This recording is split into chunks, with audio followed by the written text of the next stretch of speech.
Don't you feel silly? Don't you feel stupid? Don't you feel a little ashamed? Are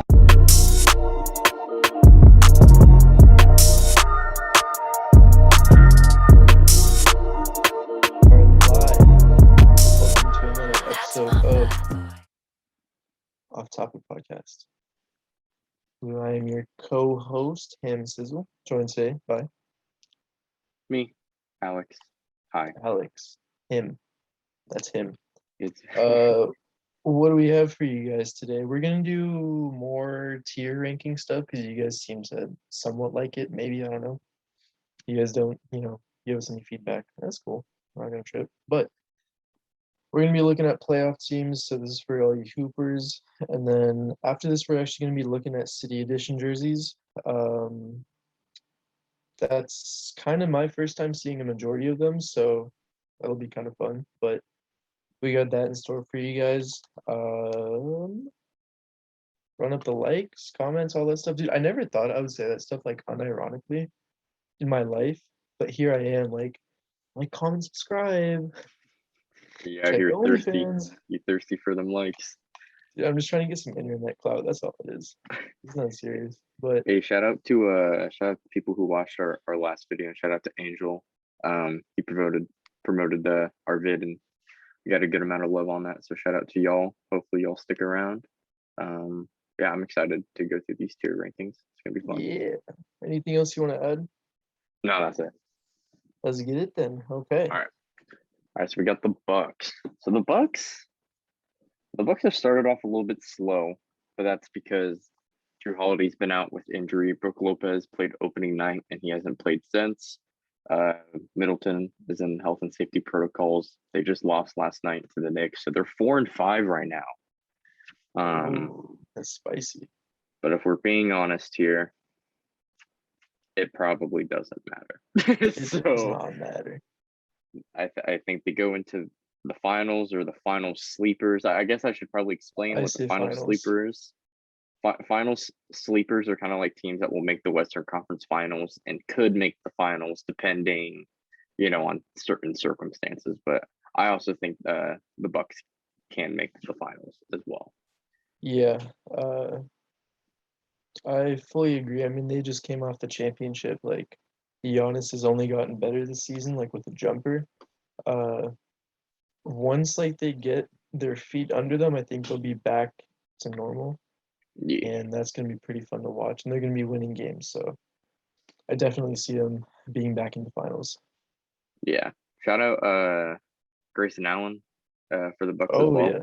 He's been really good. Yeah, he's been really good. He had a nice game last night against the Knicks, but they ran out of mix. The Bucks. The Bucks scored like 40 points in the first quarter, and they were up by like 20, and they lost the game by like 20. D Rose was hitting a bunch of mid range shots. He was really good. Yeah, it was just kind of a bad loss for the Bucks, but they're also missing a lot of their key players. But and we got the Nets. The Nets, I think, are also going to the finals, but could make the argument for final sleepers because depending if Kyrie ever comes back.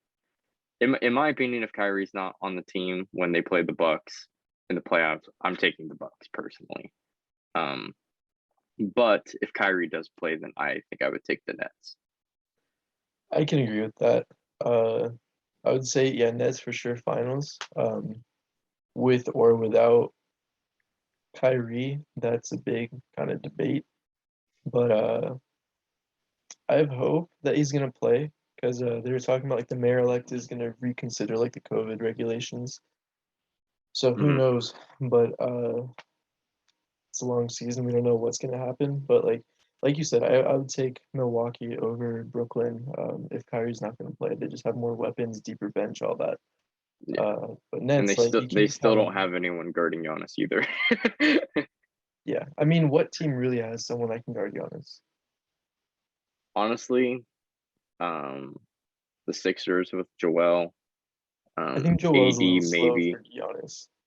Yeah, but I mean, like, I'm just saying, like, best possible. I don't think anyone could guard Giannis, but like, if you're like, okay, take a player out of the league who could like have the best shot, I'd say like Joel, 80. It's really about it. Yeah, exactly. Uh, I would say AD has the best shot, but Yeah, I that's would it. also say that as well, as long as he's not injured. Yeah, Web Embiid. Yeah, love that nickname. Oh yes. All right, New York Knicks. Man, I'm I forget what you ranked them when we did our preseason predictions, man. But I predicted Knicks 10 seed. Man, I was wrong. they they took a couple steps back on defense, but their offense, they went from they were like in the 20s in terms of offense. Now they're like top 10. I actually think they're closer to 5 than they are 10.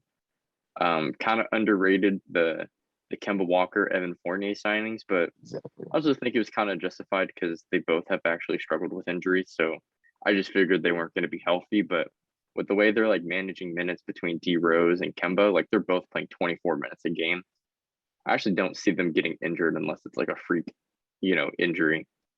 Just because they're able to maintain their bodies a little bit better. But right now they are 6-3, which would put them at the 5th seed, only one game behind the 1st seed. So where do you put the Knicks here, Hamza? I'm putting them in playoff lock. I had them slipping a bit compared to last season just because the Eastern teams got better.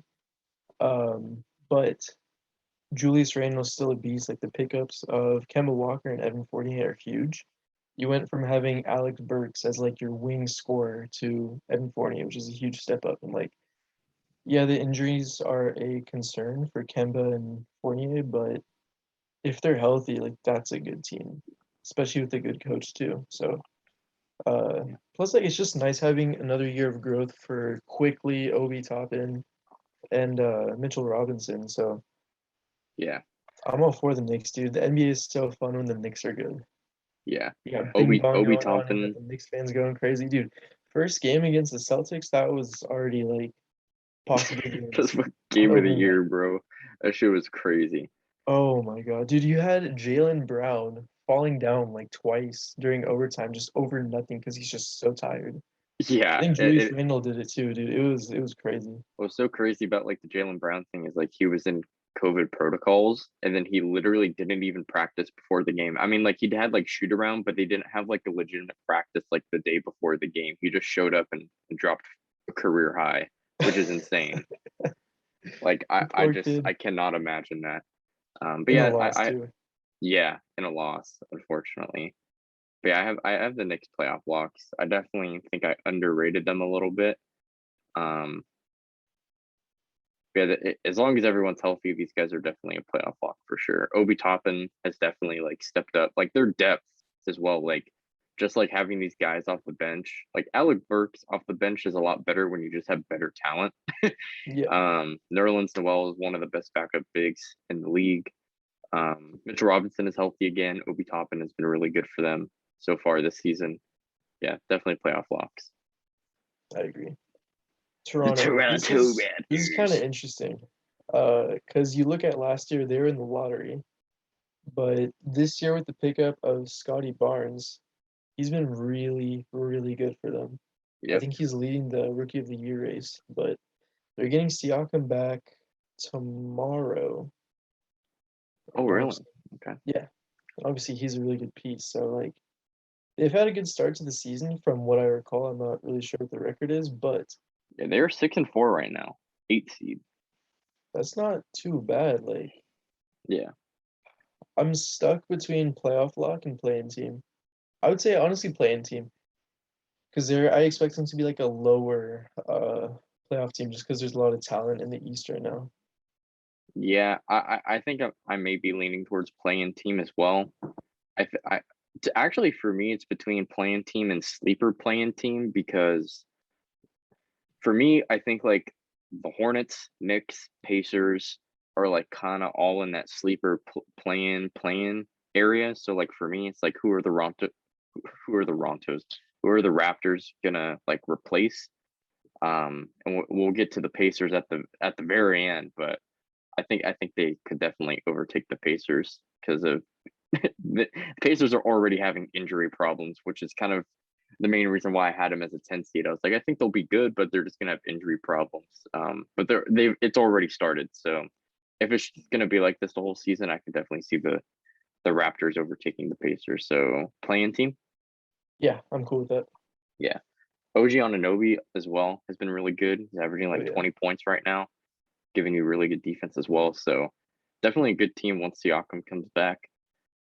But now we're on to the they Jazz. had good pieces, like even last year too. It's just I feel like the fact that they didn't play in Toronto, that was a big part of it as to why they sucked so bad. I was listening to a podcast and they're talking about how the Toronto Blue Jays were like awful. I forget where they like played, but they played in the US.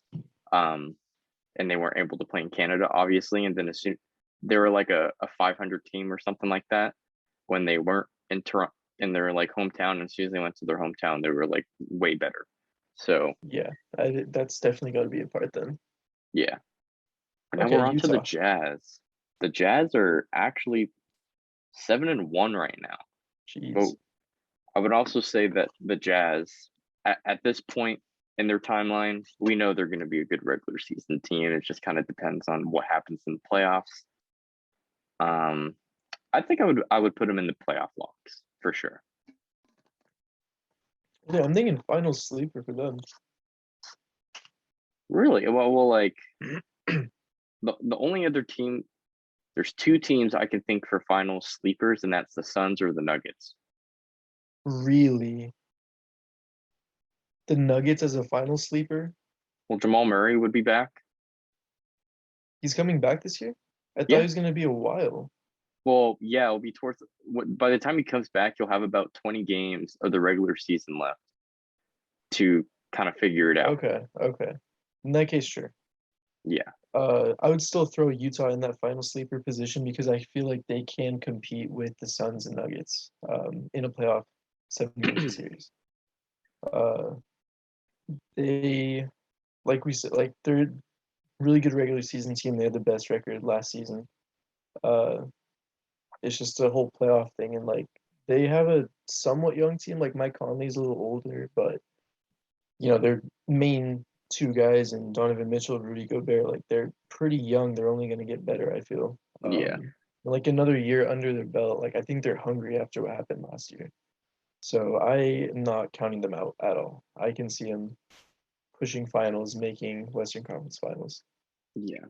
I think they also could be in like that final sleeper, but just like for me, I would definitely take the Suns just because I know what they are, and we saw what they did last year. The Nuggets is if you were to switch the Nuggets and the Jazz between like final sleepers and playoff locks, I could get it, but I don't know.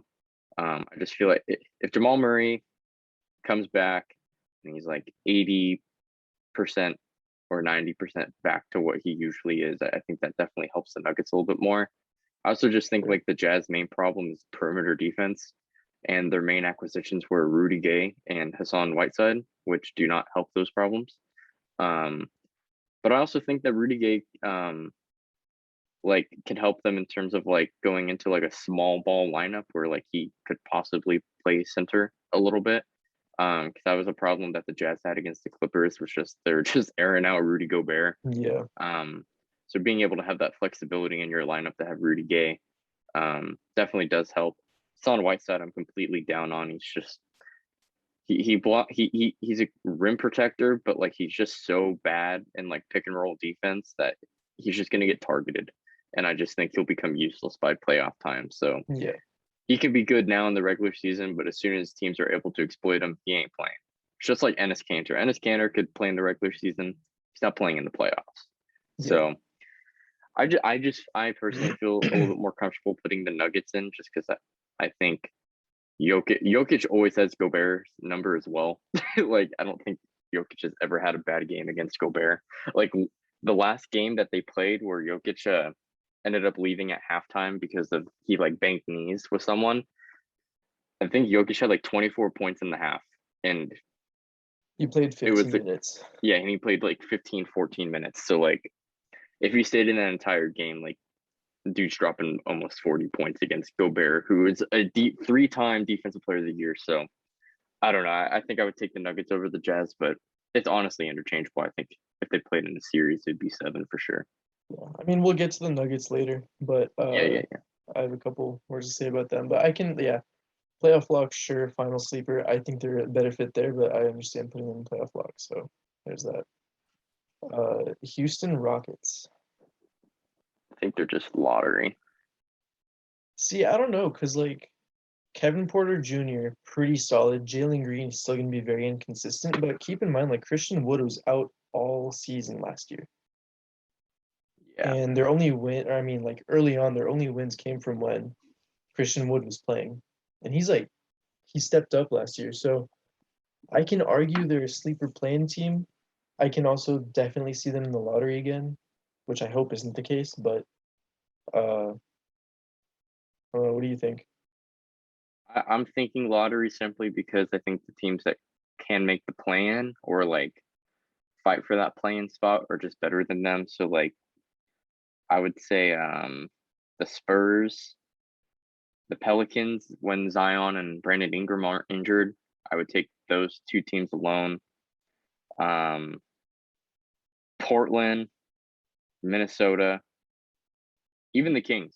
I would take the Kings over the Rockets as well. So I don't know. I think there's just more teams better than them. Like they have nice pieces. They have a nice little, start of like a rebuild. But I just don't think they're good enough to make that playing team simply because I just think there's better teams. That's fair. I think talent-wise, they can be sleeper playing team, but like just compared to other teams, yeah, probably Lotto. Yeah. Now Pelicans, I think could be a sleeper playing.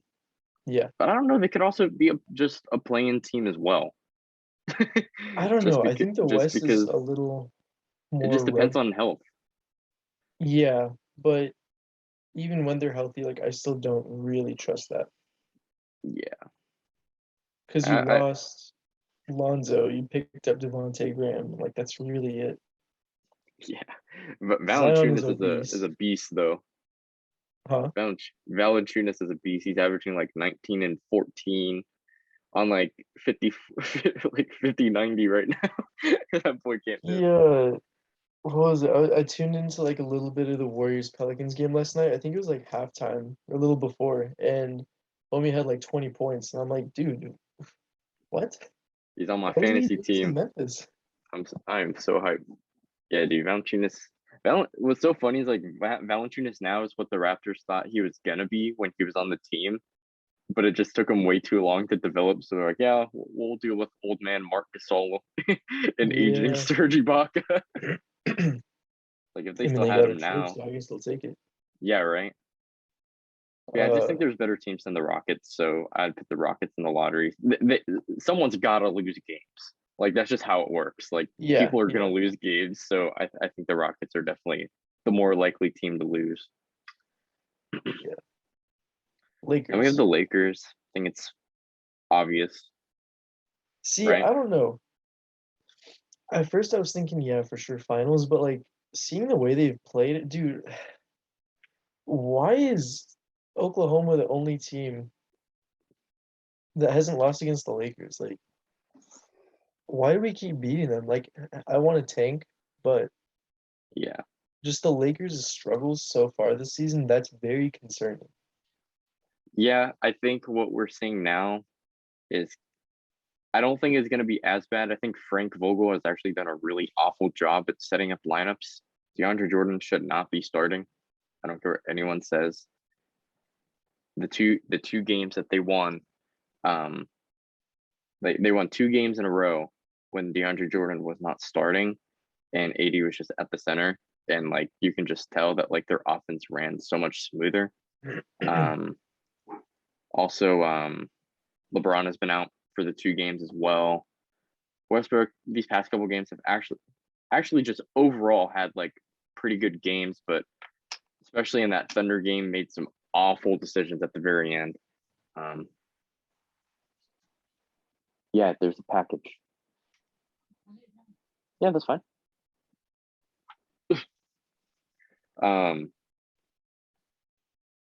Fuck, I don't even know what I was saying. Westbrook and bad decision making. Yeah, so it's like Westbrook bad decision making at the end. Lineups are just awful. I think that stuff will get better as time goes on. Yeah, I don't know. I'm very like down on the Lakers, but I could also just see them figuring it out. So it's I feel like they can figure it out. It's just there's holes that I think the good playoff teams can expose, which makes me want to put them in final sleepers. so if they're matching up, I would assume they're matching up with Suns, Warriors, Nuggets, Jazz. Yeah. So like at that point, like I think the Lakers, the only thing that it comes down to is effort on the defensive end and shooting. Because they have size. Like that's like one thing. Like against the Warriors, like I actually think it'd be pretty close if they played each other simply because the Warriors have no size, even though they have Draymond. Like Draymond can't like he can do a pretty good job on AD, but they don't really have anyone to guard LeBron. Then you have Westbrook as well. Like I just feel like size would maybe be an issue for the Warriors. If anything, like the Suns are probably like the best matchup for the Lakers. So like I don't know, like are we just gonna have four Western teams in the final sleepers? Like one of them has to make the finals. I mean, yeah, but it's just kind of a toss up. Like Lakers, Warriors, Nuggets, Suns, Jazz. See, I don't know. Like, would I take anyone over the Lakers making it to the finals? I feel better. See, like, I doubt the Lakers so much just because like the age, Westbrook's fit, the health, all that stuff. But it's like one thing I've learned is I cannot doubt LeBron. Yeah. So I don't know. I feel more comfortable with like the Nuggets, Suns. I mean like what we did with the Bucks and Nets, like we can do the same thing. Like we have the Lakers and another team as well. Then Like who I are the think that top two teams you expect to make it to the finals from the West? um say it's the Lakers or the Warriors. Okay, So I can get behind that. yeah. I just think like so we get I don't think we just simply based off how like we have the tiers, we have to have someone from the West making it. And we can have like two, because like it's just like final sleepers or like teams that like could make the Western Conference Finals, and possibly win it just depending on like the matchup, right? But like the expectation for the Lakers is that they make the finals. So I think they have to be put into this finals category. We can have our doubts, but the expectation of making this lineup is to make the Sure. finals. So I Sure, think they yeah. have to kind of be there. That's fair. We'll get to those three Western teams. Well, then in soon. that case, shouldn't we put the Jazz in the final sleepers if we're like putting them on the tier of like Nuggets and Warriors? I mean, Warriors we're gonna put finals. We already talked about that, but like Jazz Nuggets, I feel like they should be final sleepers in that case. But well, maybe final sleepers is more of just like teams that like again like they make the Western Conference Finals and they could win depending on matchups. I just think like because there's so many good teams in the West that like I think the worst they can do is second round, because at some point they have to play the Nuggets, the Warriors, the Lakers, right? Um, and I would just rather have those three teams on their own, um, beating them to make it to the Western Conference Finals. So I think at worst they're second round. So I think they're playoff locks. See, I don't know, because I can see the Jazz beating the Nuggets, but I could see that as well. The Nuggets thing is more of just like a me thing, but I don't know. Because I feel like we'll move some stuff around when we get to it, because we'll talk Okay. about the Nuggets and the Warriors and the Suns. Well, let's Alright. move on to the Bulls. I think the Bulls are definitely playoff lock for sure. yeah, definitely playoff lock. They're gonna be. I mean, I think they've only lost one game, right? They lost two. They lost two games. They lost one to the Sixers. At the I forget buzzer. who else. Yeah. Yeah, the Bulls are good. Defense has not been an issue for them, kind of how like I expected, because they were like 11th in defense last year without really that many defensive tools or players. But they added Lonzo and Caruso, and I just feel like if anything, it just makes them better. They're top 10 defense right now, so they definitely improved. And offense has actually kind of picked up a little bit more than I thought it would. I thought it would take some time for the players, get used to each other, but they're rolling right now. I can definitely see them as a playoff lock. Yeah, I think I think we both predicted them as a 7th seed, which is technically a play-in team, but just by the way they've been playing, and I think things have kind of gone faster than usual. I think they're definitely a playoff lock, and they could make the second round, depending on matchups. Minnesota. I think this is a sleeper play-in team. I predicted them to actually I don't know. I predicted them to make the play-in, so I kind of want to put them in play-in, but they've been kind of stinking it up the past couple games, so I don't want to overreact just based on that to put them in a sleeper play-in team. I want to put them in sleeper play-in just because it's a lot of the same from the last few years. Like there's just really nothing that's changed to me. I just don't have hope in them. I think I'll put them in sleeper play-in team, and the only reason why is I actually think like when D'Lo was playing, like D'Lo, Anthony Edwards, and Cat, like they're both averaging, all three of them are averaging over 20 points. And they were winning those games, but D'Lo has been out for a couple games and they've lost those games. So if D'Lo continues to be hurt, then definitely, on the outside looking in for the play-in tournament. But I think I said this like in our prediction videos, like as long as they're healthy and like D'Lo's healthy, Cat's healthy, I think they're good. Like I think they can definitely make a play-in spot, but yeah, I can agree. D'Lo's already injured, so yeah. And I actually don't know the status on that, so I gotta look into that. So that's really interesting. But now we're on to the Blazers, and Damian Lillard forgot how to play basketball. He had a really bad game last night. I think he only had 4 points, and they still won. I don't know. Tony Snell ball out? Cody Zeller, Ben McLemore? CJ McCollum had 27. Norman Powell had 25. Covington had 19. Anthony Simons had 16. Yeah, I think I saw that on Twitter. Yeah, Lillard 2 for 13 last game, 0 for 6 from 3, 4 points total. So he didn't even get to the line. He didn't even shoot free throws. He had 11 assists, which is at least he's doing something. Only 2 turnovers as well, but Damian Lillard is just not having a good start to their season. Blazers are 4-5. Defense is still a problem for them. I don't know, man. I think this is a play-in team. Yeah, I say a play-in team. I think Dame is going to figure it out, and they're going to be good enough to make the playoffs as like a low seed, but I think they're going to have to really fight for it. The thing with Dame, yeah, the thing with Dame, like if you look at the highlights, a lot of the shots he's missing are like shots he makes, like wide open threes, going around the screen, and for some reason the defender goes under, like, and he just pulls up, like just missing like easy buckets that he's made like for the past 3 years. He's also just like can't make a layup as well.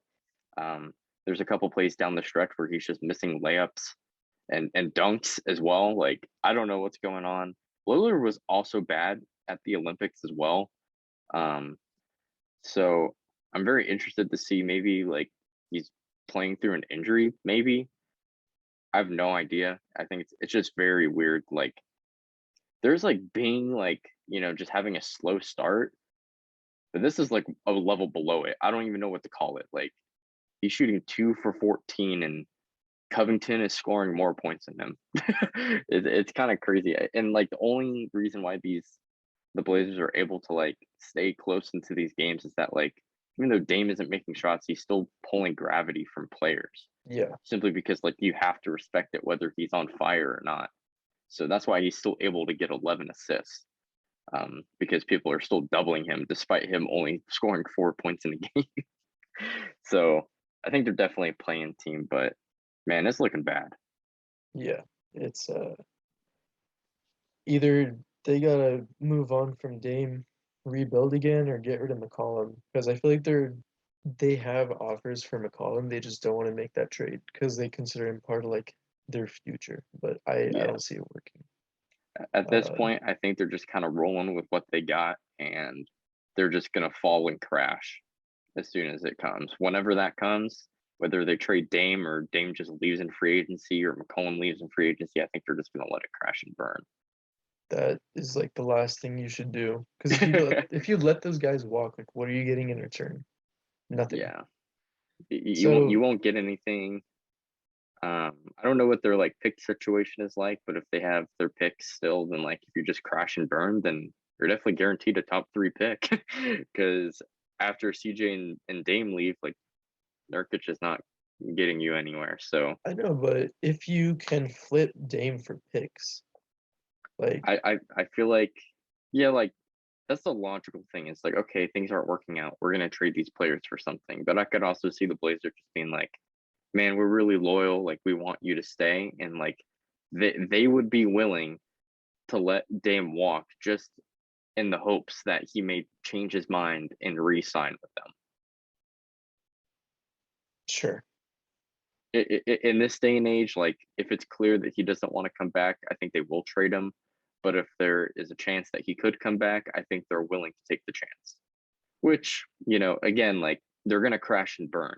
So that's just something that they're gonna probably live with, and people are gonna get fired for it, and that's whatever.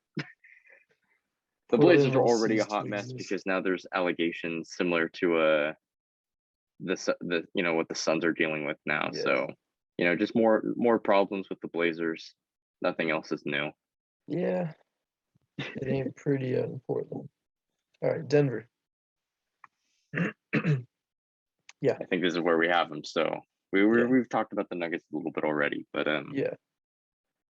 I do want to point out that MPJ has not been playing to expectation.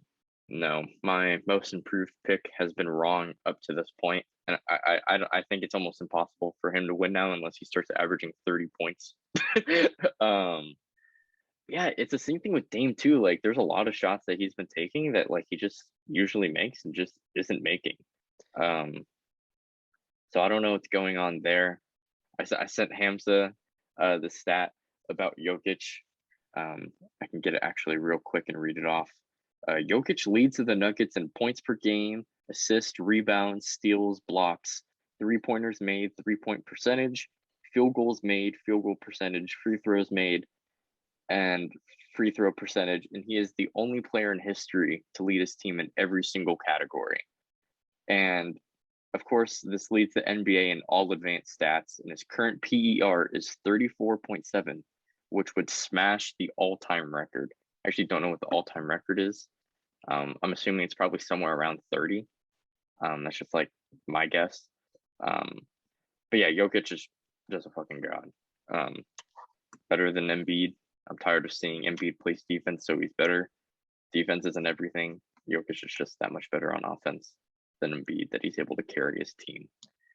Yeah, it's like if MPJ kind of steps up a little bit, Jamal Murray comes back, I can definitely see them making the Western Conference Finals. And again, depending on who they play, they can definitely make the finals. But it just, if they're going against the Lakers and Jamal Murray isn't 100% and MPJ is still kind of struggling or at least not playing up to what we thought he could do, I'd probably take the Lakers over the Nuggets. So yeah, that's fair. I fully agree. So OKC, I pray we're in the lottery. if they play the Lakers every game, then they're up here. But finals, dude. See, the thing is, like, I'm concerned that Shea is gonna be too good for us. Like, he's gonna carry the team and push us like to a sleeper play-in, which like I don't want that at all.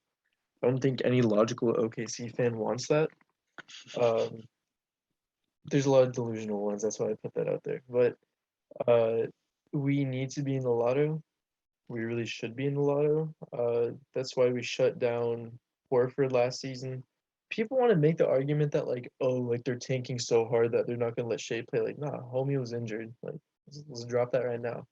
yeah, But I But it really was hope that they're in the lotto. injury legitimate though? Was It that a was, yeah. was that a fake injury? Sure. I think if he was healthy, he definitely would have played because like that's just experience you can get with the other young guys that you're gonna grow with. Like I don't see why he wouldn't play. Yeah.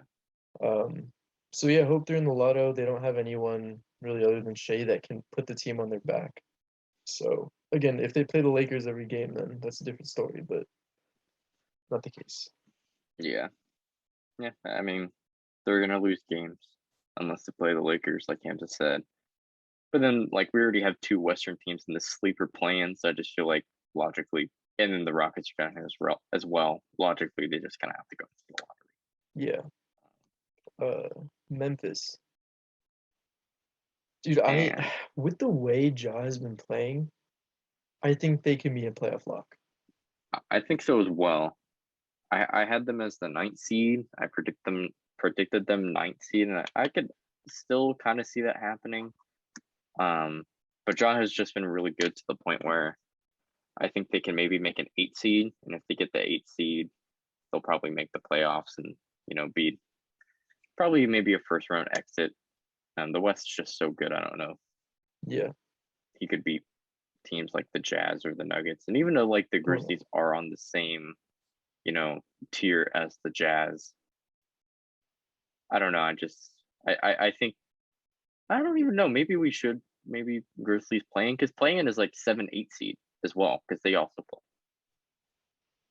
Lakers, Warriors, Jazz, Nuggets, Suns. Would you take Dallas over Memphis? I don't know, bro. I may take Memphis over Dallas, honestly, dude. See, then Because they wouldn't be a play-in team. They'd be like 6th seed. If we're putting Lakers, Nuggets, Jazz, Warriors, above them. Oh, and Suns. okay, yep, I'm in Yeah. it. Okay. Memphis Grizzlies playoff lock. Dallas. Mavericks. Okay. They've not looked too good. So yeah, play-in team. Yeah, Uh, Porzingis is injured. Maxi Kleber's injured. Luka's carrying. Jason Kidd's a bad coach. it's just Luca and THJ. They need playmaking other than And Luca and Brunson. somewhat Jalen Brunson. Yeah. Yeah. They desperately need it, but I feel like, dude, their whole like team composure has been Luca and role players. Porzingis is playing like a role player. He's been playing like a role player. Yeah. That needs to change. He was supposed to be It- their second star, like New York Porzingis, yeah. but we're not getting that. Yeah. I don't foresee Porzingis ever being what he was for the Knicks simply because of injury. I just think it will get to the point where he has to sacrifice playing time so he's not injured and he can take care of his body. So yeah, man, it's tough it's tough. Honestly, like if I'm the Mavericks, I'm looking to trade Porzingis just so I can get off of his contract and you can just get more role players because again, Porzingis is just a role player. I don't see him coming to an all-star level talent. And even then, if Porzingis is an all-star level talent, he's not being paid. He's being paid way more than an all-star at this point. So I would, if I'm the Mavericks, I'm probably looking to shop Porzingis. And honestly, this is gonna sound a little insane, but they should trade Porzingis for John Wall. I think John Wall's contract is actually shorter, so even though they're paying more, they'll get off the contract faster, and it just gives them another ball handler, and then they can just start Maxi Kleber, who's literally doing the same thing that Porzingis does on the court. So That's fair. I remember during the offseason there was a lot of talk of like, oh, Porzingis is gonna get traded. Like, there's no way he's gonna stay. And OKC was a potential destination, just like rehab his career, maybe keep him for the long run if he proves his worth. hands But out, yeah. I feel like if you're Dallas, you definitely need a ball handler. So I can see the John Wall thing. They could also, I don't know why my first thought was like another wing scorer. Because they already have THJ and like Luca's so ball dominant on the wing. I mean, he's a guard, but like size of a wing, but I don't know. Yeah. They're in a weird position. Yeah. It's. I remember thinking like last year when not was it last year? I think it was after it was the it was after the first series that the Mavs played against the Clippers. I was like, okay, are the Mavericks just gonna kind of slowly, kind of progress, or are they just gonna go all in? And they were like making trades to kind of go all in. Like they made that Josh Richardson move over Seth Curry because they wanted better defense. Um, that was a bad move. But they're just like doing these like signing players and trading players, kind of looking like they want to like be better. But I just feel like at this point, like they kind of just are who they are. They don't really have that much flexibility in terms of like assets of players, to the point where like they just kind of have to like hope in free agency that they get someone, Yeah. or they, just and to do that they're gonna have to trade Porzingis so they can have cap space. Yeah. But now we're on Okay. to the Spurs. San Antonio, I feel like they could certainly be in the lottery. Yeah. Either lottery or sleeper play-in, but it's not looking good. Yeah, I feel like the Spurs are very similar to the Thunder in terms of like they're a lottery team on paper, but a lot of the games that they've played have been really close, and then they just lose. So, um, I think they want that to continue happening. They want to have some sort of like competitive team where they're like getting close into games, but maybe just not finishing it at the end, which is honestly probably fine for them because they're still losing, but they're also progressing players. So I think they want to be in the lottery. I don't know about that. I feel like if you have Greg Popovich as your coach, I mean, I know obviously they're not going to get rid of him just because, like, oh, we want to tank, but he's gonna want to win games. So I don't know, they might pick it up. I hope they do. Yeah. But I also someone, just think that there's a couple teams that are just like better than them, so I think it kind of just pushes them down. yeah, that's fair. I mean, someone has to lose games, like you said, so Yeah, it's gonna be them. All right, Phoenix. they're on the same tier for me as the Nuggets.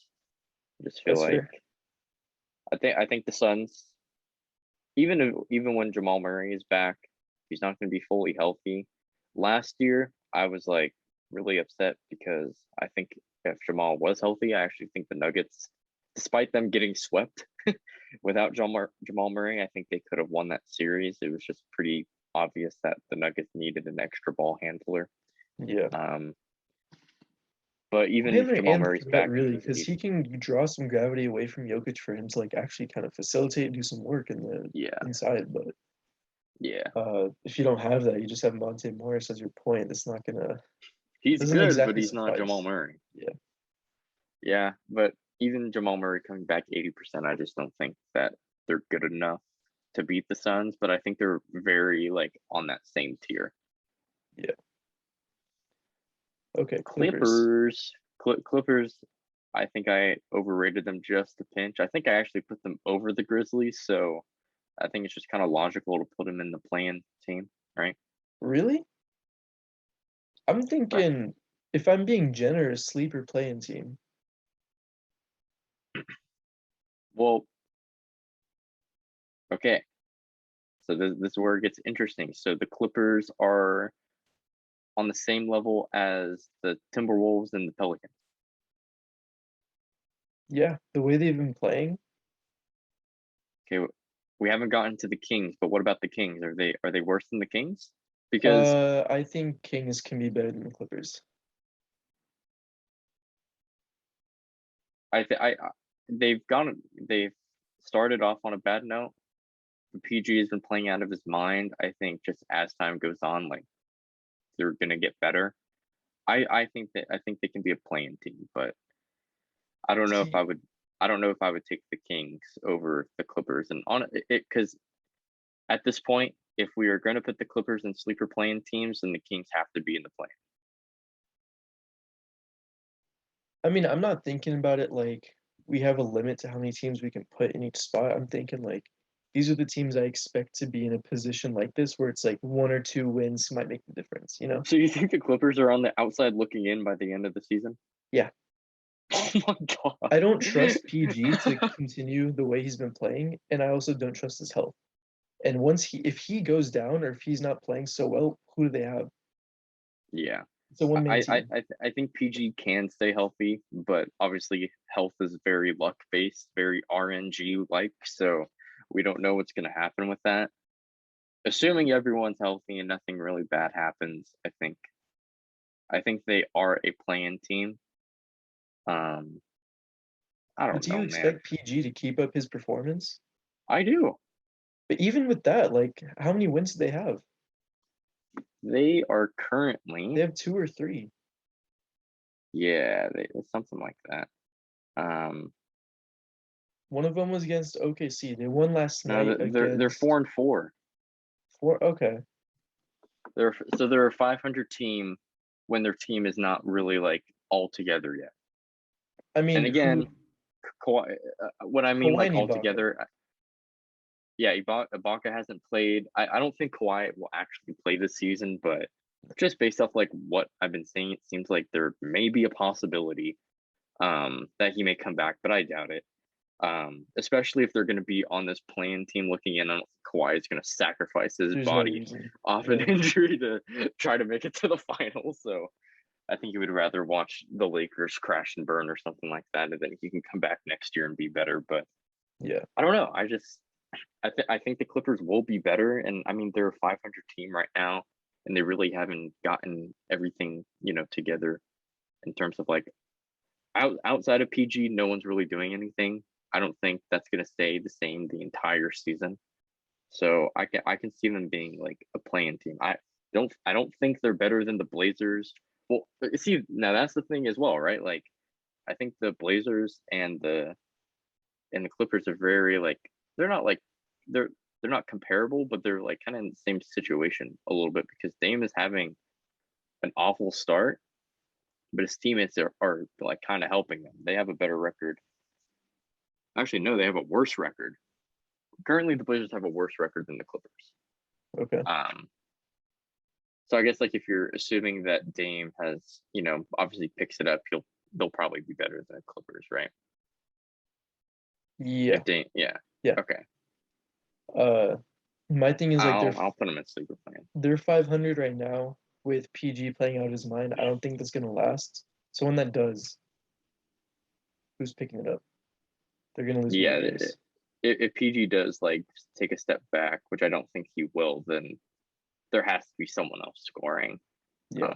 But I feel like by that time it probably would start working out a little bit more. But PG has been playing really good, and that's kind of like he's like a sleeper MVP pick at the beginning of the season simply because like I expected what he's doing now statistically, but just like how many wins is he gonna get? So far, not that many. So they're a 500 team. I don't think a 500 team can win like the player on that team can win an MVP. So Yeah, I agree. I'll put him in sleeper playing team, but I can definitely if he stays consistent and teammates play better, I would say they're on the same level as the Blazers because the Blazers' defense is so bad. Yeah, and I just feel like the Clippers in general have a pretty good defense and they're well coached. So I think they're comparable to the Blazers a little bit as long as Dame is actually good. yeah. It's just a matter of time. Yeah. Warriors finals. Yeah. My Warriors prediction is looking good by the day. They're 7-1 right now. Jordan Poole had 26 points last night. I think he's averaging like 16 points right now. That probably went up. The pool party up in the Golden State. It's kind of crazy. Like, I don't even know what I was gonna say. I just totally lost my train of thought. But once Klay Thompson comes back, the Warriors are gonna be even better. Even if like the Jamal Murray thing, even if he's only 80% back, like he's still gonna have that gravity where it's like you have to respect him. So Yeah, it's just gravity, gonna open solid the floor defense, up. high IQ. Yeah, it's just gonna open the floor for Curry and even Wiggins and Otto Porter, Jordan Poole, all those guys are going to be able to shoot threes. It's just going to make everyone better simply because it's make things easier. So yeah, it'll be fun to watch. Yeah, the only downside to the Warriors at this point that I see happening is interior defense and like a lack of size. And that's another thing too. Wiseman is going to come back. So if Wiseman comes back and there's a noticeable improvement in his game defensively, then I can definitely see the Warriors beating the Lakers. But I think that's too much to ask for from a guy who's in his second year, coming off of an injury and hasn't really played that much. He didn't even play in college. He played like 2 games or something. Yeah, he played 2 games and then he was ineligible to play for whatever reason. I forget if he was like injured or if it was like something else. Yeah, but he really has not played in the past like 3 years. So it's gonna be interesting to see what he looks like when he comes back. But even despite the lack of size, I think they can definitely make the finals. They got a shot for sure. I mean, is like that guy. Yeah, he's a pretty good basketball player. All right, Detroit. That's fair. Cade started off really bad, but he had 18 points last night against the Nets. I think Bay is pretty solid. I need to fix my lighting, bro. Yeah, dude, you look like it looks like some sort of like movie set with like dramatic lighting. I joined a work meeting one time with my boss's boss, and like I had to have my camera on. Normally I don't never use my camera. So I went to like the dining room and I was behind like the glass door. Yeah. And so I'm just this black figure. And all you see is like the backyard behind me. And my boss messaged me. She was like, "We can't see you." I'm like, "I'm sorry, Maggie. Give me like 5 minutes." But okay. Yeah, the Pistons are going to be bad. They have nice pieces, but it's just not all there. Like they have nice pieces, but outside of that, there ain't much. So, I mean, they're a young team aside from like Jeremy Grant. I mean, like their main pieces are young, like Cade, Killian Hayes, Sadiq Bey, Isaiah Stewart. Like that's gonna be a very good foundation down the road. It's just they're second-year players and a rookie. yeah. So unless Jeremy Grant goes ballistic and Cade Cunningham is like really good starting off, but Sadiq Bey plays his role, like I don't see it happening. Yeah, Killian Hayes as well has not looked great at all. Yeah, and I think it's going to get to the point where he's just not even on an NBA team, which is pretty unfortunate because wasn't he a lottery pick? He was like pick number 7 last year. Yeah, he has not looked like a number 7 pick at all. So hopefully he can get it together. But even if he does get it together, they're a lottery team. Yeah. All right. Now we get the Kings. I think this is a sleeper playing team. Yeah. I think before the season, I maybe would have said lottery, but Harrison Barnes is all of a sudden a 27 point per game scorer. Yeah. De'Aaron Fox has also struggled as well. But the Kings have still looked very solid. They're 5-4 right now. Definitely better than how I thought they were going to start off. Davion Mitchell is already one of the best defensive guards in the league. Buddy Hield has been nice off the bench. Rashawn Holmes is a beast. Rashawn Holmes is like one of the most underrated starting centers in the league. I think last night he had a 20-20 game. So I didn't hear anything. Exactly, yeah, crickets, right? Yep. So yeah, the Kings have some really nice pieces. Yeah, in that game that last night they played the Hornets. They beat them by 30 points. They scored 140. Geez. It was 140 to 110. Jeez. So the Hornets just cannot guard for anything, and Rashawn Holmes had 23 points and 20 rebounds. That's impressive. And De'Aaron Fox actually had a pretty good game. He had 21 and 9. Buddy Hield had 26. Davion Mitchell had 19. Yeah, the Hornets just could not guard the Kings last night. But yeah, I just think like the Kings overall have their young pieces are getting better, and the pieces that they've acquired are just better than expected. So I think they're definitely on that outside looking in. Yeah, it's looking a little brighter now. Davion Mitchell was a really good pickup, I feel. And like we said with I can't remember which team, I think Memphis. Young core, they're only going to get better as time passes. De'Aaron Fox has been in the league for a little bit. Tyrese Halliburton, second-year player. Davion Mitchell, like he's a rookie, but leading his team to a college championship, I think that helps his like leadership skills. Yeah. And so he's already pretty much professional. So yeah, it's very similar to like Davion Mitchell is very similar to like Tyrese Halliburton in terms of like not much was like it's like okay, he's a rookie, we'll see what he does, and he's just like way better than anyone like could imagine. Yeah. So it's really nice having a bunch of players that like are just playing better than you expected, like Harrison Barnes, who's just getting older and seems to just only be getting better. Love to see it. If you're a Sacramento fan, sorry, but also like somewhat exciting for the future. I just realized that like the order of these teams were literally just like all West, a couple East teams, and now we're just gonna fire off on the rest of the East. Yeah, the East is gonna get a little dicey. Yeah, but now we got the Cavs. Me and Hamza actually talked about the Cavs a little bit a couple nights ago, but I think they can definitely be a sleeper playing team. Yeah, Evan Mobley has been really good. I think he's second in the Rookie of the Year leaderboard, whatever thing. They're fun, dude. They're fun. Yeah, and what it's actually funny. Something I realized is that like the whole Sexland nickname kind of isn't happening anymore because I think people just like Evan Mobley more than Colin Sexton. So it seems like Garland and Mobley is probably their two guys that they want to kind of grow with, and Yeah. Sexton probably should get out of there as soon as possible. But yeah, no, they're actually a really fun team to watch. I was actually really surprised that they're running Lauri Markkanen at the 3 when he's more of like a power forward center. But it works because Mobley and Jared Allen are really good defenders.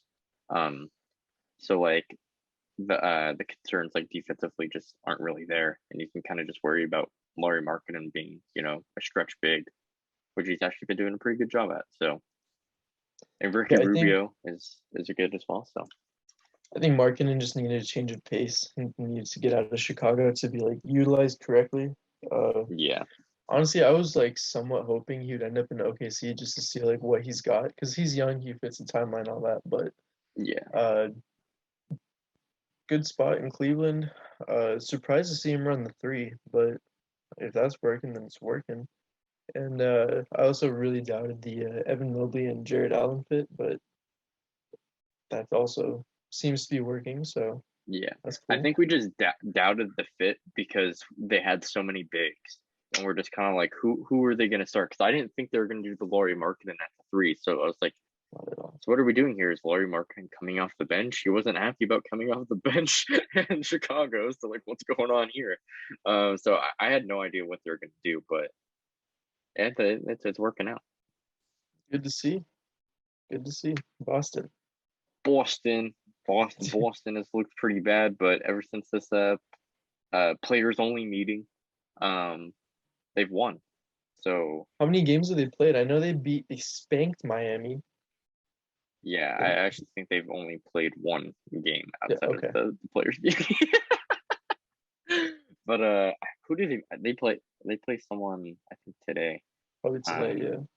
Yeah, they play the Mavs, so we'll see if they can beat the Mavs. I think they could. That players meeting seemed to wake them up a little bit. I don't know, man. It's either a playoff lock or a playing team for me. Man, I'm feeling playing team because that's what I'm thinking as well. Yeah.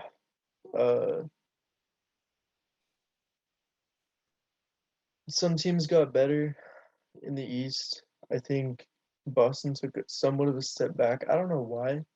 I think it's like just team chemistry sort of things. Like what Marcus Smart said, like I think that's pretty big. Whether they address it or not, like if it works out, like cool. But I don't know. I also just haven't been watching a lot of games.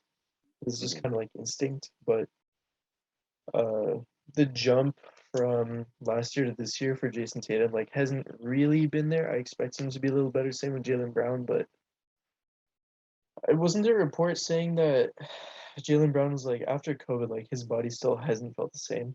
Yeah, he's still like somewhat recovering with like fatigue and stuff. He gets tired a lot faster. I think that's pretty interesting. Just kind of keep in mind, but I don't know. I'm a little down on the Celtics. Yeah, Jason Tatum, very similar to Dame in terms of he can't finish around the rim. He's like shooting around 40% at the rim, which is just awful. You shouldn't be shooting 40% under the rim. And he just can't make his threes. And I think a lot of that has to do with him taking a lot of contested shots. I remember like 2 years ago, like Jason Tatum had this exact same start where like he just couldn't make a layup and he was just forcing contested shots. He needs to stop doing that. Jaylen Brown has been their best player. Horford is leading the league in blocks, which is just insane to me. He's been good. And Robert Williams coming off the bench is also like very close to leading the league in blocks as well. He's at least like in that top 5, top 10.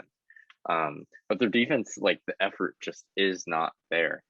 And honestly, like even though I like get what Marcus Smart is saying about like Tatum and Brown not really like passing the ball. When you watch the game, that happened, like before his comments, like there's so many times where like Brown and Jason Tatum are just getting doubled and they're passing the ball. It's not like they're just shooting over a double team. So I feel like the statement was just kind of just a little frustrated, that they're assuming that they're going to be better than they were. So the win that they had against the Heat was definitely a huge one, especially since the Heat are looking like finals sleepers or even finals contenders, depending on how you look at it. But I don't know. I guess like I just think playoff lock because I think that Jason Tatum will get better. But the defensive effort has to change. Despite Horford leading the league in blocks, their defense is atrocious. Yeah. And it's like Brown, Tatum, and Smart. Those are 3 great defenders. They should not be this bad at defense. So they definitely need to make a step up on that, which is why I think like if they do, they'll be a playoff lock. But currently, looking pretty bleak. I mean, they have good pieces, but yeah, it just needs to get figured out. I think. I don't know. Like I said, there's a lot of good Eastern teams now. So yeah. The Sixers are interesting. See, like, there's such a wild card because we don't know what's going to happen with the Ben Simmons drama. Like, are they going to get a player in return? Are they going to get a disgruntled superstar? Are they just going to let him sit? What's going to happen? Sixers are 7-2 right now. They have a better win percentage than the Heat, but they've also played an extra game, so that's why. Seth Curry has been really good. Yeah, Seth Curry has been balling. Tobias Harris has been pretty good, but he's also been out due to health and safety protocols. Joel Embiid had a slow start, but they're still winning games, and he seems to be picking it up. I think even though there's kind of like a weird like future for them because we don't know what's happening with Ben Simmons, I think they're a playoff lock. They've been playing really good, and I just feel like if they eventually do make that trade, you'll actually, having players playing is better than having not someone playing. You know what I mean? So okay, yeah, I'm cool with that. I was thinking playing team at first, but I think playoff lock is definitely believable. Yeah, and then it's like if we're like really down on the Celtics, I think the Sixers have to kind of just like move up from that point. Because I think we predicted that the Celtics were gonna have a better like overall season at the end than the Sixers. But the Sixers have definitely impressed me with the start, despite Joel Embiid not having the greatest start to the season. Yeah. We got the Hornets. I think the Hornets are a playing team. Playing, really? I'm debating between playing and playoff lock. Because Miles Bridges has been really good. And LaMelo has been solid. Gordon Hayward is healthy. Yeah. I'm moving it up. I thought about it. I just looked at the other teams below and I was like, exactly. Okay. They're okay. Yeah. Yeah, Charlotte's been really good. They're fun to Plum watch Dog. too, dude. Yeah, they are fun. Plum Dog is not the center for them. He should not be starting. Who? Mason Plumlee, I call him Oh Plum Dog. yeah. Plum Dog. Yeah, like I really like Plumlee on the Nuggets, but for some reason him on the Hornets, like he's just not good. He does a lot of like very stupid things that I'm just like make me shake my head. Like, why did you do that? But he's also a really good lob threat with LaMelo. He's had a couple nice lob attacks rolling to the rim. Just get me hyped a little bit. But yeah, Miles Bridges has been really good. I'm curious to see if that continues to happen because PJ Washington is out and Terry Rozier has been out a couple games. I think he's starting to come back now from his sprained ankle. Mm-hmm. So I feel like those will take away shots from Bridges. So it's interesting to see if that will continue to happen. Yeah, I think they're definitely playoff lock. Definitely improved. And Yeah. I thought they improved, but they definitely like I didn't think Miles Bridges was going to be this good. Yeah, I don't which think just makes him better. I honestly I might cop a Miles Bridges jersey from the I think the alternate uniforms last year, like the Buzz City ones. Those are so clean. I might cop a Miles Bridges. You got to listen to that Miles Bridges song as well while you have the jersey on. It's noted. So bad. Okay. Look at the Wizards, the the Wizards. Sleeper playing team. Yeah. I don't know. They've been playing really good, but I think it's a little bit of fool's gold. I don't know. Yeah. They've been solid. Like Kuzma, KCP, and Harrell have been better than I expected. Dinwiddie is Dinwiddie. Wasn't Hachimura, or is he? Hachimura's not playing right now, is he? No, he's not. He's not injured. He's out for personal reasons, but I think I saw something saying that like he's not talking with the Wizards and the Wizards don't know like what's going on with like him. So they just recently saw him. Like he wasn't talking with anyone. He was like practicing on his own, but he just recently like the player saw him. Okay. You're putting maybe him he'll be back soon. Is that what you No, I'm saying sleeper playing team.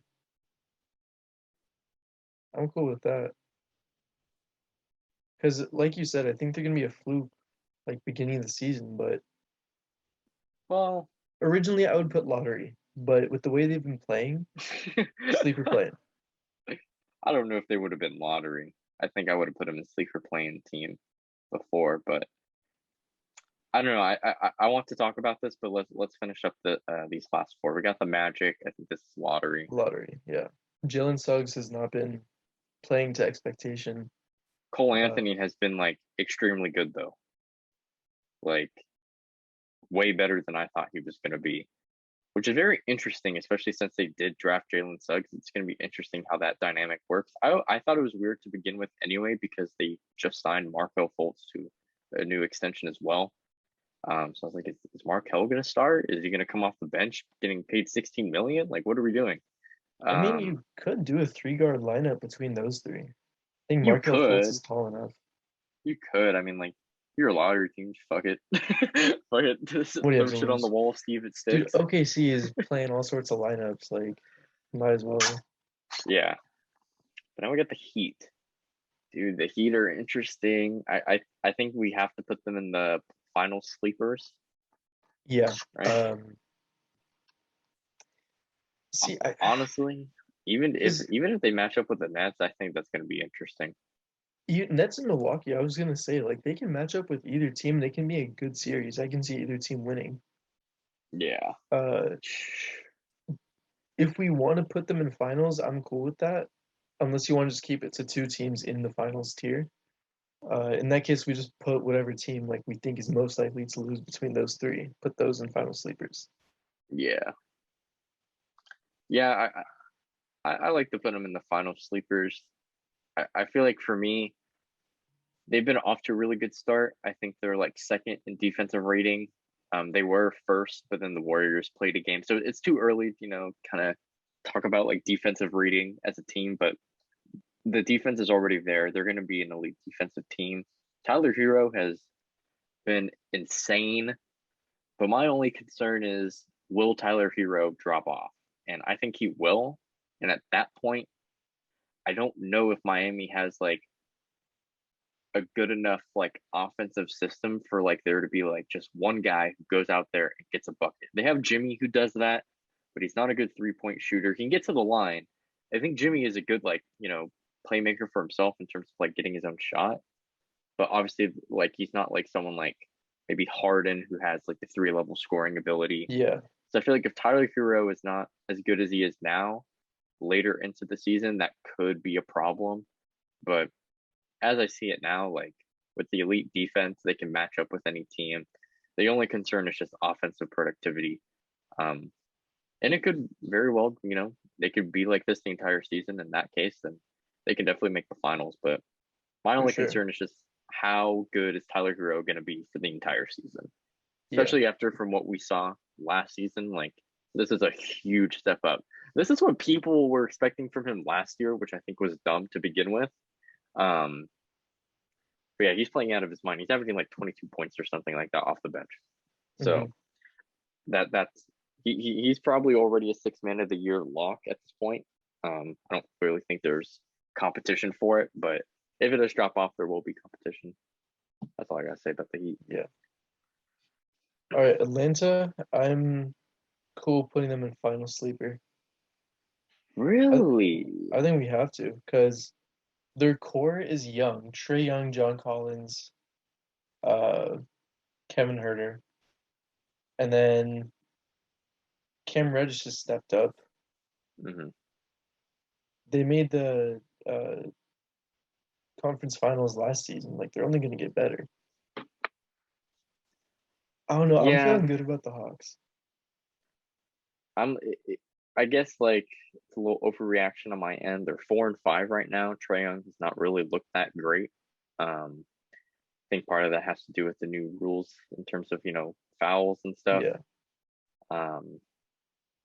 I don't know, and I was high on them as well. I think we both had them like in 3-4 seed when we did our predictions. So I guess I think Trae Young will be better. It's very interesting though. I think we may end up being a little too high on the Hawks. They may have a little disappointing year, especially if Trae Young isn't able to work with the new rules. Yeah. And maybe there's just too much talent. Kind of similar to like what happened with the Celtics with Kyrie, Hayward when they all came back and healthy. Maybe there's just too much talent to the point where like there's some flaws in their team, and because there's too much talent, like there's just maybe like problems with how people feel in terms like Cam Reddish should be starting, but DeAndre Hunter is starting, and they also still have Danilo Gallinari, who I think should be playing, but maybe just not on the Hawks. So Danilo Gallinari trade hopefully the next couple weeks, months. But that's it's interesting. That's what I was concerned about last season when it came to the Hawks. Like they have so many wing players in Kevin Herter, Cam Reddish, Gallinari, Bogdanovich, Hunter. Like that's a third of your team. And those are all very capable players. Like you're gonna have to give them minutes. I mean, Gallo, you can play him at like the power forward, maybe even like small ball center, but at that point you gotta really just a lot of mouths to feed. Yeah. It's just a lot of mouths to feed. Yeah. And now we get the Pacers. The Pacers have been awful. Health, has been a problem. But I think they're probably in this sleeper playing team. I don't think they're complete lottery. I think they're better than what their record shows. Yeah. I'm cool with either playing team or sleeper playing. I think they'll pick it up like if the health gets better. But it also depends on like because they're like one of the names being tossed around in the Ben Simmons drama, like Malcolm Brogdon for Simmons. If they get Simmons, I can definitely see them being like a low seed playoff team. See, that's interesting to me too. How does Ben Simmons and Sabonis work? What are you saying? Like, what's the issue? What's the fit like? Because if Ben Simmons can't fit with Joel Embiid, how is he going to fit with Sabonis and Turner? See, the issue with players like Ben Simmons and like Scotty Barnes and Westbrook is ball dominant guards that can't shoot. They need the ball in their hands. So what do you do with another non-shooter? Or like shooter, but not like knock down, lights out, Mm-hmm. It's tough to build a team around those guys. Like you have to build a team around them, and you're very limited in what you can do. That's why the Westbrook Rockets thing didn't work because Harden was also very ball dominant. Westbrook couldn't shoot, and he can't really play off ball. Mm-hmm. Ben Simmons, I think he's a floor raiser. Yeah, definitely floor raiser. He's bringing the defense, he's bringing the size, the playmaking, but like, I mean, yeah, the fit is going to be an issue because Sabonis similar to Embiid, like 3-point shooter, he can hit it, but it's not like the most consistent thing. Mm-hmm. So I don't know, like I don't know what teams fit Ben Simmons, but like I just see the Pacers being better if they have Simmons. Oh yeah, no, I think they could be better as well. I just don't know. Like the fit is very strange to me as well. So I think for that reason, I don't think the Pacers they can't even trade Brogdon anymore, because they signed him to that extension, and based off like the rules, because there's so many years in his contract left, he just can't be traded this year. So if the Pacers are going to make a trade, then they would probably have to trade T.J. Warren, Turner, or Sabonis, one of those guys. I see. Which I could see happening. I could see them trading LeVert because Duarte is really good. That's fair.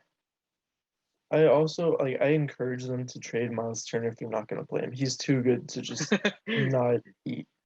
Yeah. He needs to get his. But yeah. Good thing I'm not an indie. I don't want to deal with that. So there's our 30. Let us know what you guys think. I feel like this is pretty well constructed. I'm still thinking about the Wizards. I feel like the Wizards could move up to play-in team. I think the Wizards, I think at this point, are probably better than the Pacers and the Cavs.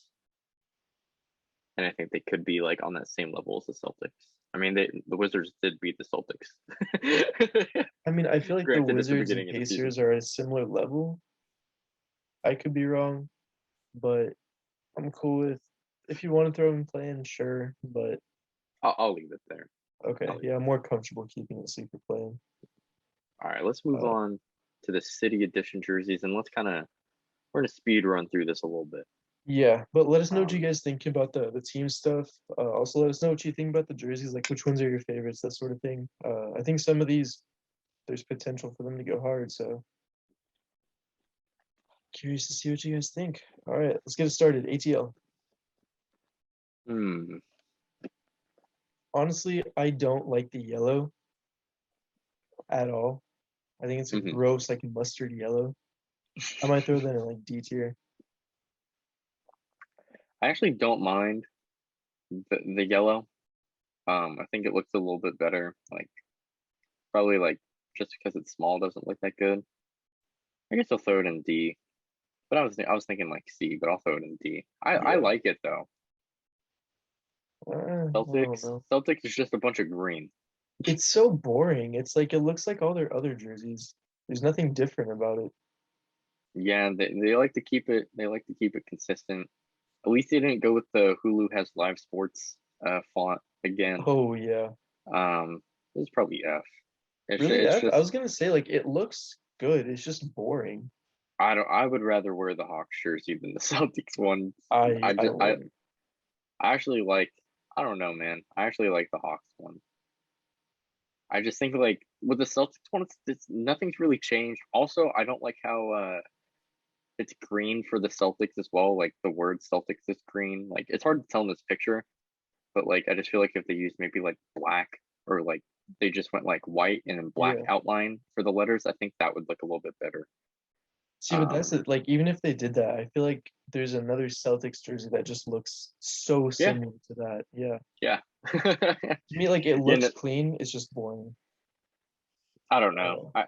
I think because it's boring, I think it has to go into F. It's just like it's whatever. Because like the way I'm thinking of it is like these are new jerseys. These are like whoa, these are new jerseys. Like what are these like? And it's just the same jersey, but it's called City Okay, Edition, and maybe the color scheme is a little that's different. fair. That's fair. All These right, Nets Nets. jerseys, they're S or A, bro. These are nice. I would say A tier. I'm not crazy about them. They look good. I'm not crazy about them. Like doesn't warrant S tier, at least for me. Their court that matches with these jerseys, like they just make it look so much better as well. I love I'll those have to see jerseys. it, I but I'm like the just judging colors. strictly off the jersey. I feel like you can't go wrong with this navy blue color. I feel like navy blue, we have the Memphis one, the Denver one right here, this Wolves one.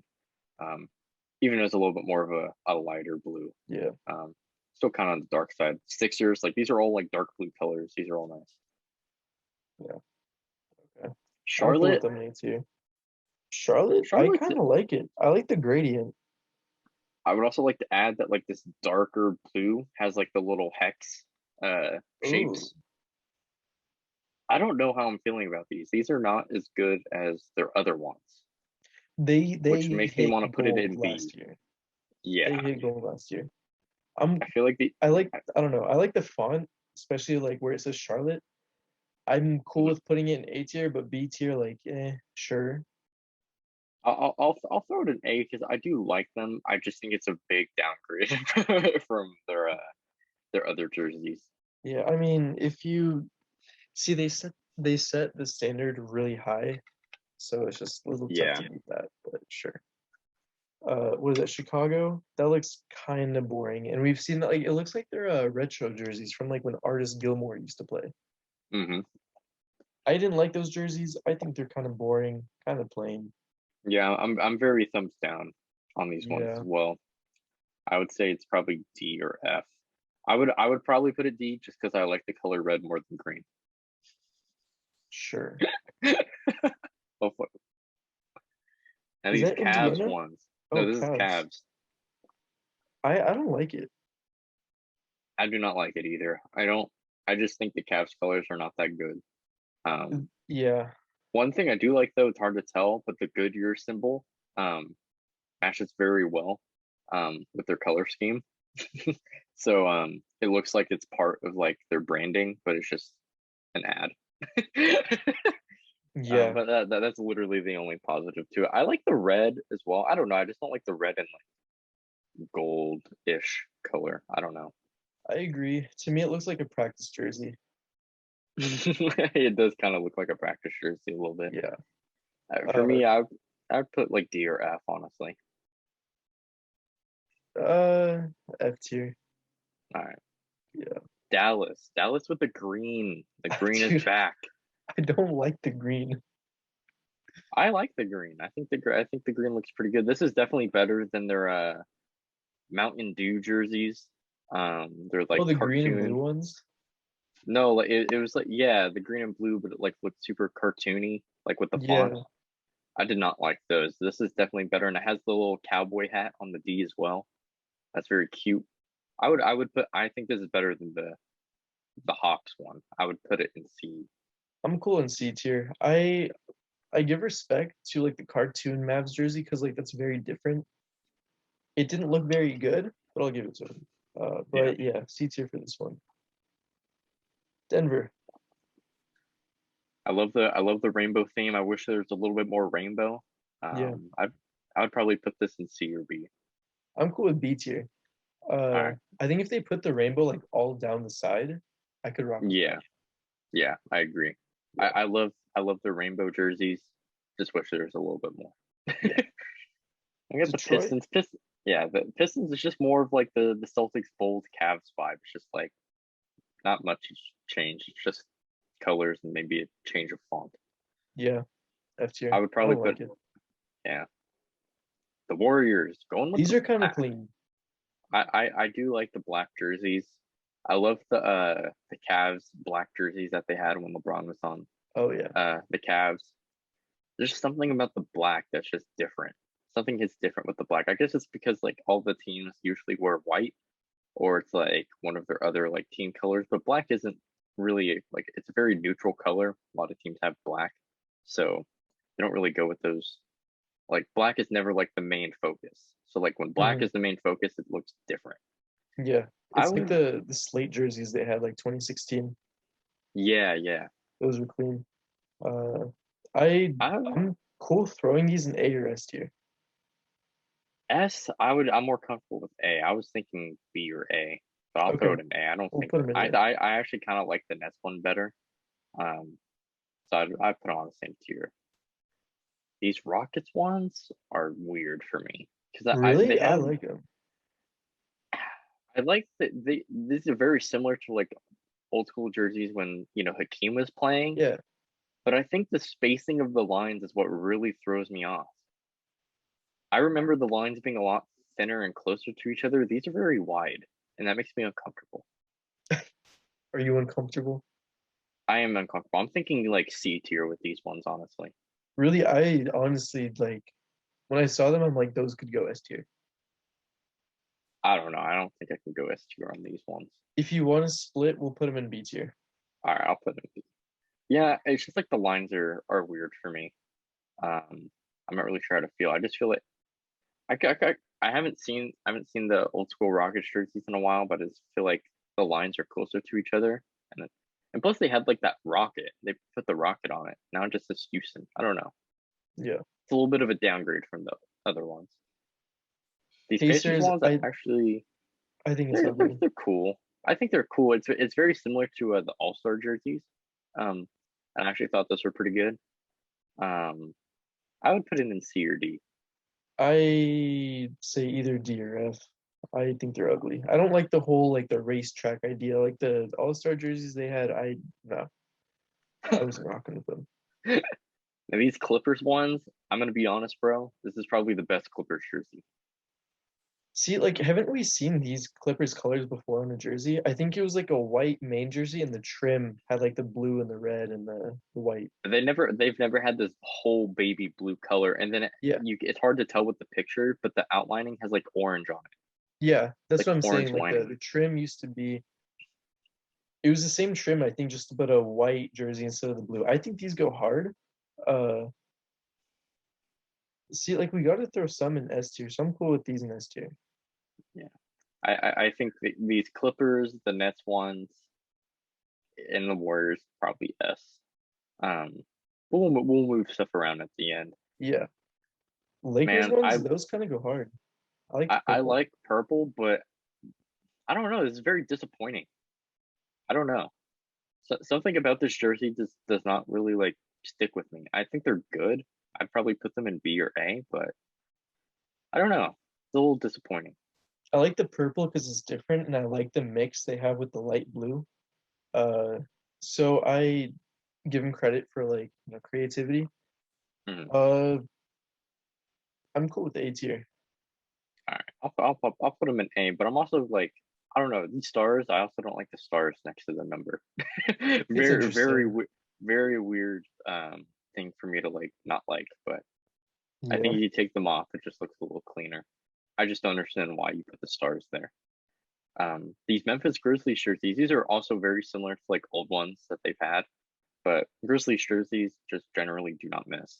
So Are those like the trim on it? Is that like the kind of like line square pattern they have? They used to yeah, yes, wear for Vancouver. Okay. yeah. To I'd me, probably put these in B. they're so similar to the jerseys they already have, just like the navy blue ones. Like if the only difference is the trim, like is that really a city jersey? And also Yeah. like you hit the ball at the park with those like city ones from I think a year or two ago, like the white ones, and they had the trim, the Vancouver like grizzly on it. Those Mhm. hit so hard. Like this is a pretty big downgrade. Like if we're knocking which team? The Hornets for like hitting the ball at the park last year, and we're Mhm. dropping them now this year, even though they have a nice jersey. We have to do the same for Memphis. Just keep it consistent. Yeah, well, maybe we can change our minds with the the other teams as well in terms of like not hitting the nail on the head or downgrading compared to the past. Yeah, I mean, if you want to go back to it, yeah, but my first take is like, I think it's cool. It looks good, but it's kind of plain. I'm cool with C tier. All right, I'll throw them in C. I do like them though, but I just think the size of the image doesn't do them justice. Yeah. And the Miami Heat ones. D. Which one? D.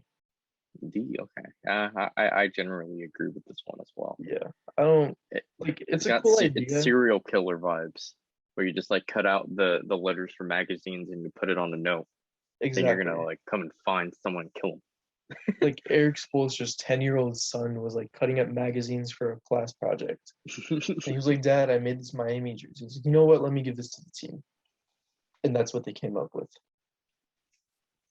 Yeah, they have old ones like that, very similar, and I don't know if there's just like a different as well. Milwaukee. They have these Bucks ones. Bucks ones are nice. Really, I don't like them. I like that they keep like the white jersey, but they have the purple and green. I actually like the way they incorporated the purple on the jersey better than the Lakers. I would put this in B or C. I mean, maybe C tier. Like they have a jersey that was similar to this like back in the day, except it was just I there's think no that's kind of purple. like the throwback to it. Yeah, I don't like that jersey to begin with. So there's that, but also like the purple and green combo does not really look that good. I like the purple and green combo. I think it looks pretty good. It's definitely different. It's not like a normal color combination. For sure. Kind of like the Mavs, like green and blue. Like you don't like when you see the Mavericks logo, I don't see green, but they always put green on their jerseys. Yeah. Usually doesn't look that bad. So I think it's very similar with the green and purple, because it's like a darker green as well. I think that's what really does it. These Wolves ones, I think these are S or A, honestly. Really? I'm not huge on them. I like the font. I like the blue.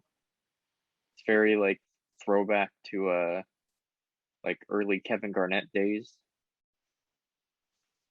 I don't know. I don't really like just the whole blue on it. It's a little like plain. I like the font for sure.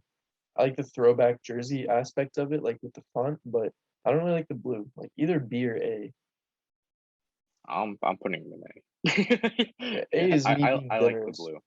I definitely like I think the blue in the font definitely looks good. I think when we see these on court, they're gonna be nice.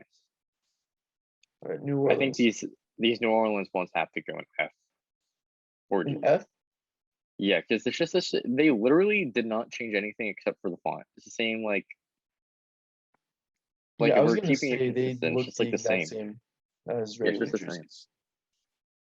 So I think they look good. So I probably put them in D because they do look good. It's just like the same shit. I don't know. They don't even look that good to me. Like if Zion was a superstar and I was a fan of his, I don't even know. I wouldn't get this jersey. Well, if I was a fan of the team, I'd probably just get it. But yeah, I don't know. I guess I'll put them in F. I don't know. It's just very same. But these next ones, the all black and orange Halloween vibes. That's kind of cool. I would give him like A or B tier. Like I'm not huge on it, but I do like the idea. I think it's gonna look like if every player wearing the black on orange, like this team gets super gritty. Like that, the jerseys can be very fitting with like how like Julius Randle plays. I was about to say like me just backing picturing dudes down in a black jersey. I just like pictured Julius Randle walking the ball up the court, like fourth quarter, everyone's like drained. He's wearing this sick black jersey. Like, okay, yeah, I can get behind that. All right, now we got a OKC Thunder. Okay. I've seen this one like I think a month in advance because they kind of leaked. But I like the clean white gray look. It's a little boring, but they like similar to the Miami one, they take pieces from old jerseys. But dude, the Loves patch, like it kind of kills it because like you got yellow and red in there, and like the patch is pretty big. So if you're sticking with the white and gray color scheme, you have to do something about the patch. To me, it sits in B tier. For me, This is very boring. It's all white. Looks like underwear. I actually think the ad looks good on the jersey, because it's the only piece of fucking color on the jersey. I would put it in D. So I guess we'll Compromise, meet go in the C? yeah, we'll go to C. But Yeah. these are some underwear jerseys. You can't Oh, no, even. I can barely even see this as OKC on the jersey. I mean, to be fair, the picture is pretty small, but Yeah. I don't know. I think the white and the gray goes hard, especially with the matching court. Yeah. And what do you think about these Magic jerseys, orange That and that's black? kind of interesting. Like, I like the font, but I don't really like the orange all that much. I don't see where orange fits in with Orlando. Yeah, me neither. That's what's interesting. It's like, oh, apparently I think there's a bunch of oranges in Florida, which is why Oh, orange is yeah. their color. I But want to put them B tier. yeah, I'll put They're them not B. I don't horrible. think they're as good as the Knicks ones. Mhm. I like the subtle orange on the Knicks ones. There's just too much orange on the Magic ones, but I still like them. Yeah. Plus the font is like, oh, Disney. The black jersey Yeah. gives me like dark vibes, and Disney is not very dark. Hey man, Disney behind the scenes is pretty dark.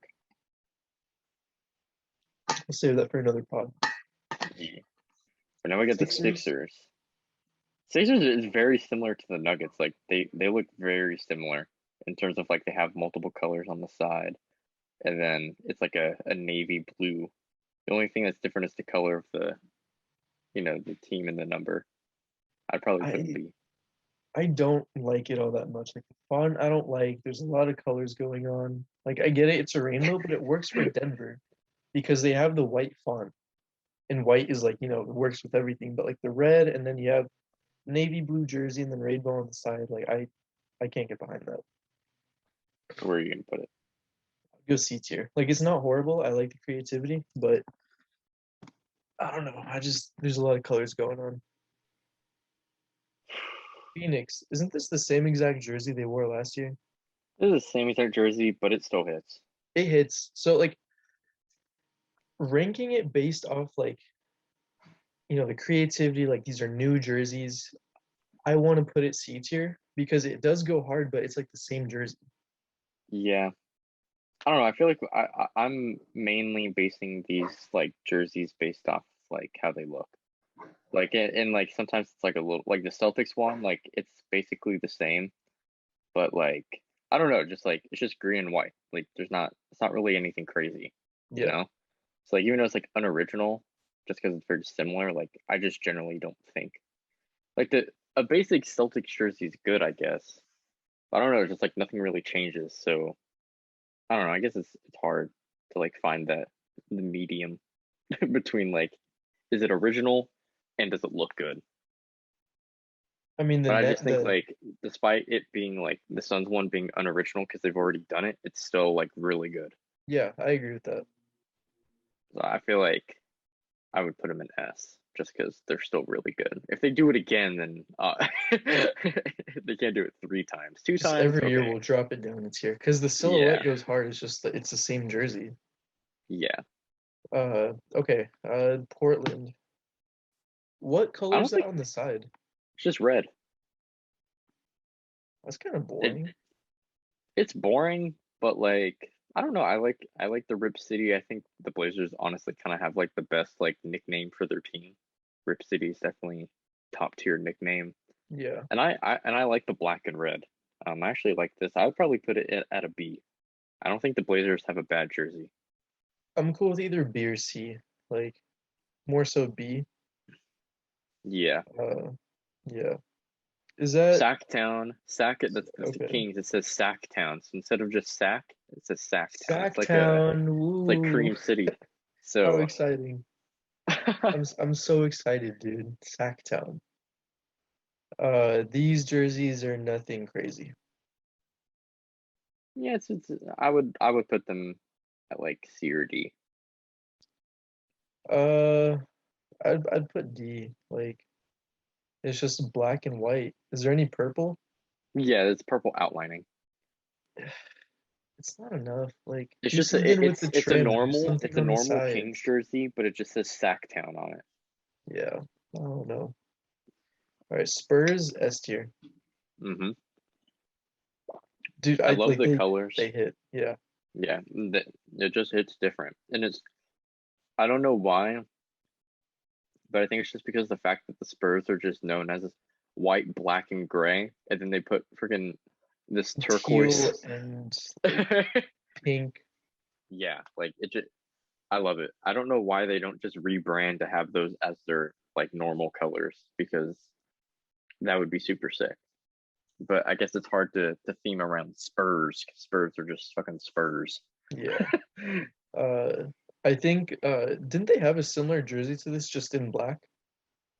Yes, That looks but good now it's like too, all white. but yeah, because like these are light colors like the teal and the pink, those are light colors, it just works better with the white so it looks better.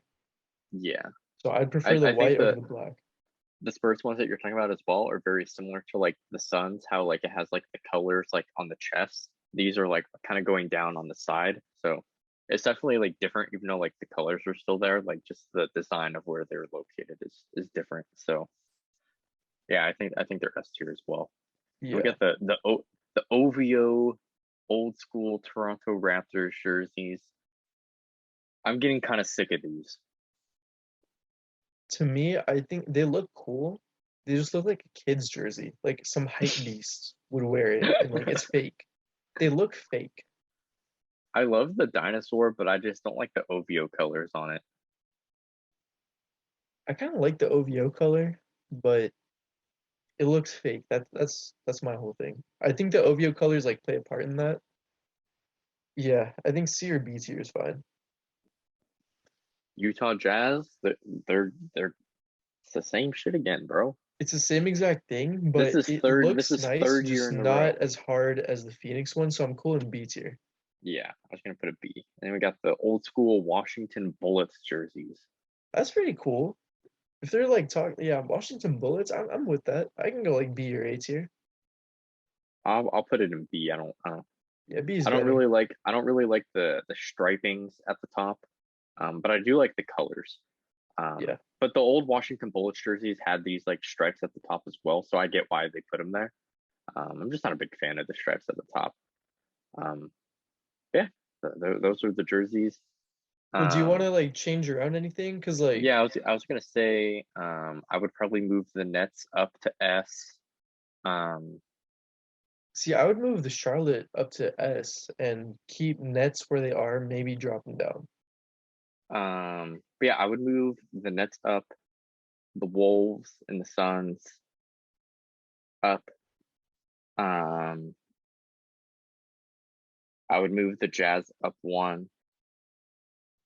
Um, I'd probably move the Sixers up one because I think that it's very similar to the Nuggets, and I think they're about the same, honestly. I would also move the Hawks up one as well, but after that, I think everything's pretty good. I mean, I already gave my kind of rankings when we went through them all, but to me, the main one is Charlotte to go up one. Uh, Probably drop Atlanta, move up Boston, uh, up one for OKC, and that's pretty much it. But yeah, that's that. I think these jerseys, like, there is a lot of room for improvement with these jerseys as a whole. hmm Uh, I don't even know. Just like I like the Pacers one. I don't think it looks bad. I don't think the Sacktown one looks bad. I just think like when we put them in D, like when you're comparing it to like other ones, like they're just not as good. But I don't think they're bad. they're not bad. They're just a little boring. Like these are city night jerseys. Like there's supposed to be something special, something different. Like those don't excite me. You You don't know, want sack on your chest. You don't want sacks on your chest. I can put a sack on my chest, but that's only for the boys. But no, I'm not.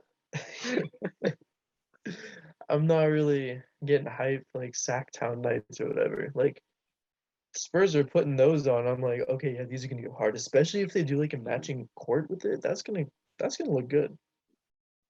I think they will. I'm here for it. Hopefully. Yeah. Those jerseys with the black and like gray probably wouldn't look that good. If they had like a super white court with like the color, like the teal colors as like the outline for it. Ooh, that'd be nice. Yeah, I'm here for it.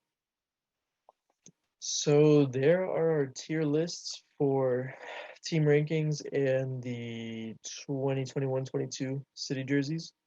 Let us know what you guys think, what you guys think goes hard, what you think we're crazy for. I want all the smoke. Really, that's all it is. Let us know if you guys have any comments, questions, suggestions. If you want to be on the pod with us, give us some ideas. I don't know. Sometime soon, possibly. I'm gonna be hosting trivia at some point, so I'll make the board and everything. If you want in on that, let us know. Yeah. Anything you want to add before we go? 50 likes for OnlyFans. Make sure to sub. For sure. Turn on notification bell. And yeah, if you guys want to join us, that's super cool. Yeah, we like guests. Yeah. We're friendly. We don't bite sometimes. If I take my medicine, we're cool. We're cool. Your Fred Flintstone multivitamins. Oh yeah, I got Flintstone gummies if you want them. Whatever you need.